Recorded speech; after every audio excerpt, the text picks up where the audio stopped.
Hello kids, today I will explain you one very simple and easy science experiment.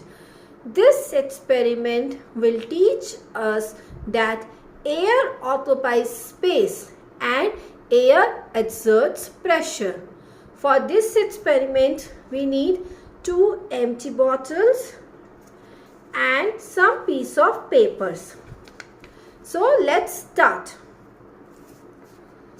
When we blow something, it goes away. Like this piece of paper, I folded it. It's gone. When we blow something, it usually goes away. Now, this is a piece of paper. I'm folding it.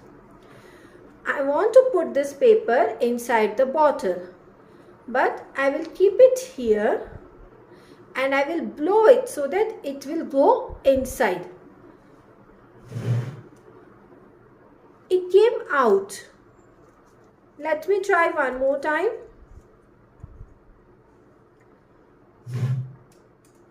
It came out.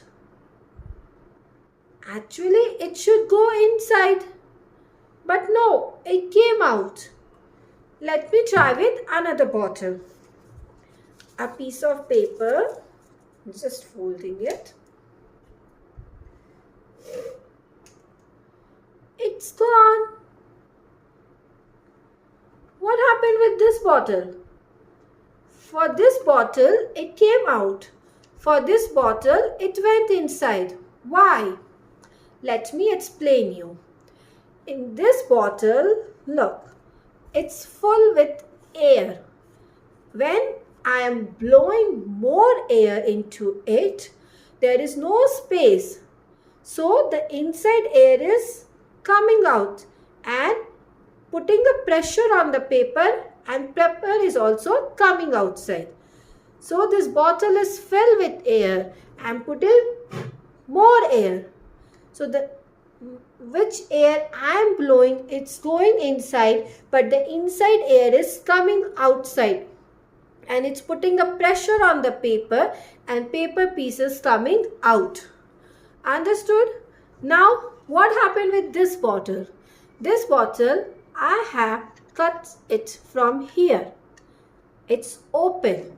It also has air, but when I'm putting more air, the inside air is going out from here. So the paper is going inside. Understood, children?